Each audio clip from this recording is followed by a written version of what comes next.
Hi everyone, my name is Pei Yan, and since I'm probably one of the few Chinese in this class, I would like to talk about the development of esports in China. Okay, let's start our topic. First of all, let's learn about Chinese esports through a video.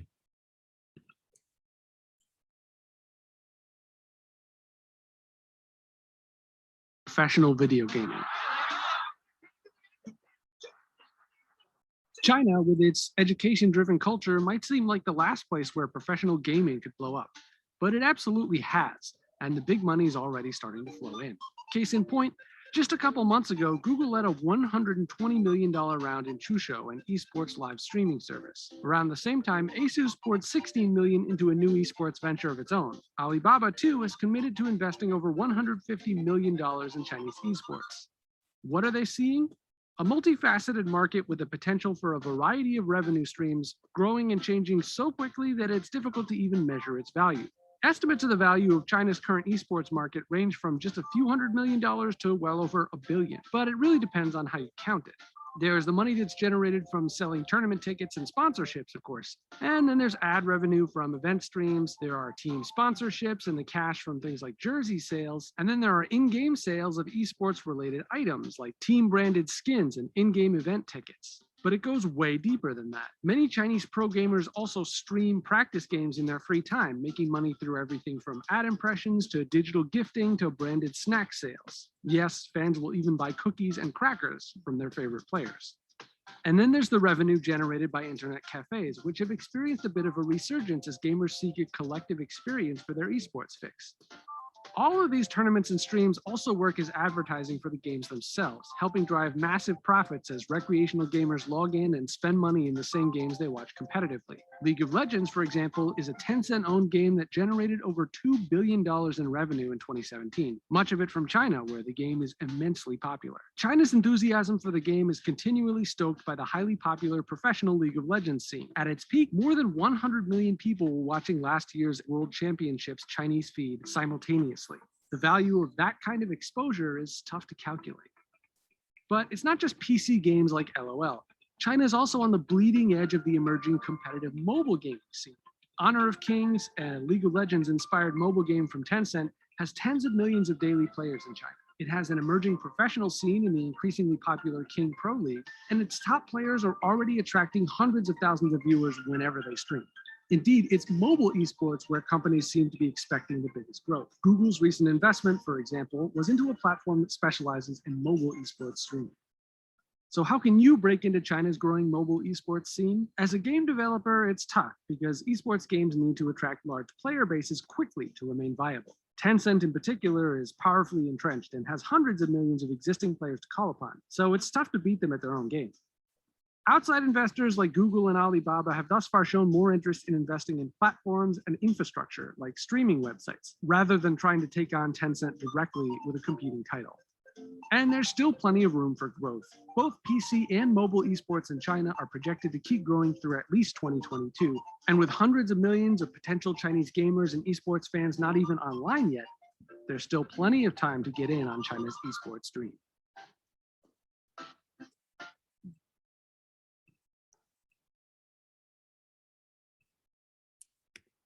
Okay, for the first one, I want to talk about the Chinese game culture and player group factors. Esports originated in gaming, there's no doubt about that. Therefore, the vast population of gamers players a vital role in development of esports. If there's no public attention, no matter how the media or the government support it, the industry will lose its consumer groups and its development will be greatly limited. So the huge number of players in China has laid the foundation for the development of esports in China. And the second one is esports originated from China's gaming industry, which has a long history compared to esports industry. The popularity of computer games in China initially attracted a large number of players through internet cafes. Single-player combat games from Europe and US, such as Warcraft and Counter-Strike, were the first to gain a large number of players in China. Through the confrontation in the game, the spirit of esports began to emerge from the game culture and spread. players focus not only the fun of the game, but also the winning or losing of a match and the individual qualities of the player. All of these factors have combined to create a nascent esports industry that has developed in China. A large number of players are suddenly attracted by professional players of their favorite games and professional leagues. They have transformed from simply participating in games to simply participating in esports related events and become fans of silent esports players. Since then, a large number of fans and players began to attract the attention of investment and manufacturers.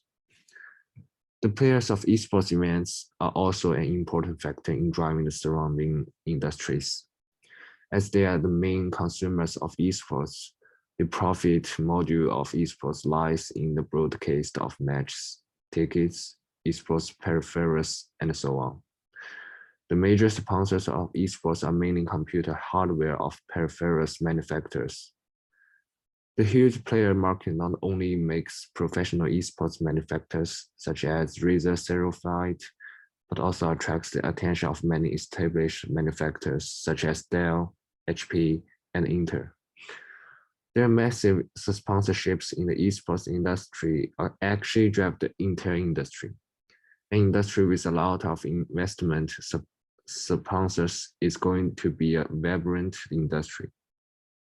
China's esports has created its current miracle with the combined efforts of large sponsors and a large number of players, fans, and audience. For the next one, I want to talk the shortcomings of esports in China. First one is the lack of originality. The popularity of esports in China is actually caused by the massive input of game culture from Europe and America. Good games and antagonism allow these games to attract enough players to actively engage and become part of the esports industry. The fairness, freedom, and unity of European and American culture were fully reflected in the earliest esports events, which were accepted by the majority of Chinese people. And in terms of originality of esports industry, there is still a large gap between Chinese game manufacturers and those in Europe and America. According to statistics, esports projects developed outside the mainland account for 80% of China's esports market share. An important reason for the low level of localization is the lack of esports software developers. Games that have become esports events tend to have strong values, and this cultural input has been unilateral since the emergence of esports in China. Under the influence of Europe and the United States, Chinese game culture began to develop deformity and lost the requirement of originality while pursuing copying and reference. Chinese game manufacturers focus on the number of players and amount of revenue, and the quality of the games themselves is compromised. Blindly copying plots and graphics from European and American games has led to a deformed development trend in Chinese game culture. Therefore, China's esports game lacks its own, that is, Chinese characteristics. China's esports lost the guidance of the government at a critical moment.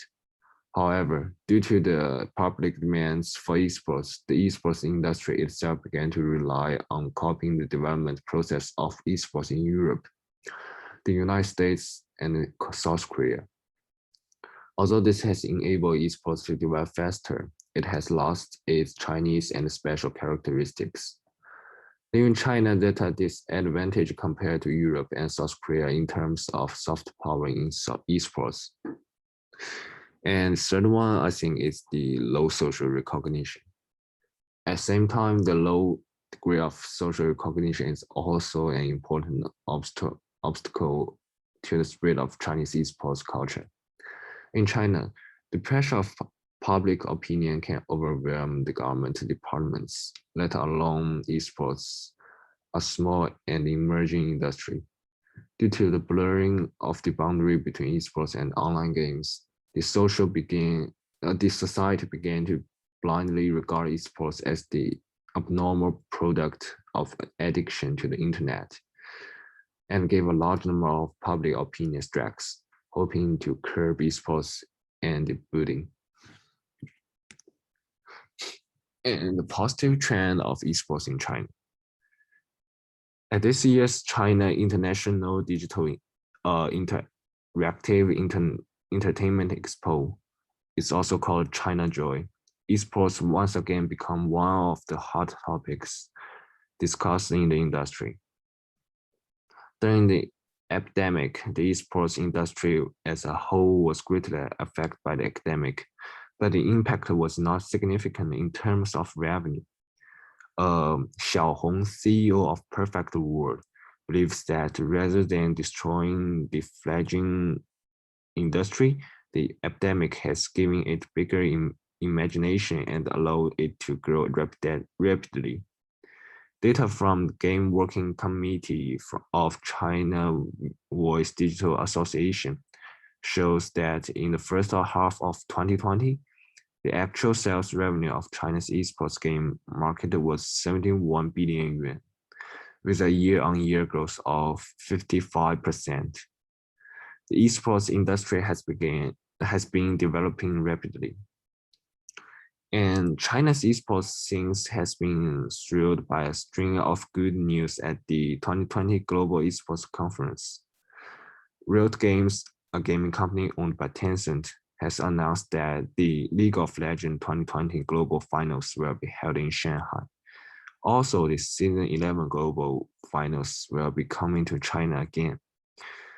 According to Riot Games, during the Season 9 Global Finals event, the average number of viewers per minute reached 21.8 million, peaking at 44 million. In China, the platform was watched by 25 million people on the night of the final. Shanghai has gathered more than 80% of the country's esports companies, clubs, teams, and live streaming platforms since the city proposed building itself into the global capital of esports in 2017. According to reports, more than 40% of China's more than 500 influential esports events are held in Shanghai every year. And at present, the gradual maturity and popularization of 5G and other emerging technologies will bring new development opportunities for the industry. Xiaohong, the CEO of Perfect World, used the super interactive to describe the future esports will bring change to the industry.